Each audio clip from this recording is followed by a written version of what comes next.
বাংলাদেশ ও ভারতীয় কোস্ট গার্ডের তত্ত্বাবধানে দেশের আটককৃত জেলেদের বন্দি বিনিময় পরবর্তী বাংলাদেশি জেলেদের পরিবারের কাছে হস্তান্তর করা হয়েছে। বুধবার কোস্ট গার্ড মিডিয়া কর্মকর্তা লেফটেন্যান্ট কমান্ডার সিয়ামুল হক এই তথ্য জানান। বাংলাদেশ ভারত আন্তর্জাতিক সমুদ্র সীমারেখা সংলগ্ন বাংলাদেশ জলসীমার মধ্যে অবৈধভাবে মাছ ধরার সময় বাংলাদেশ নৌবাহিনী গত 12 জুলাই এবং 2 আগস্ট 3টি ভারতীয় ফিশিং বোট সহ 47 জন জেলেকে আটক করে।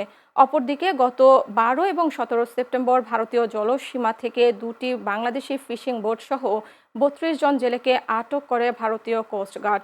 এরপর পররাষ্ট্র মন্ত্রণালয়ের উদ্যোগে দ্বিপাক্ষিক সমঝোতার মাধ্যমে আটক থাকা জেলেদের বন্দি বিনিময়ের সিদ্ধান্ত হয়।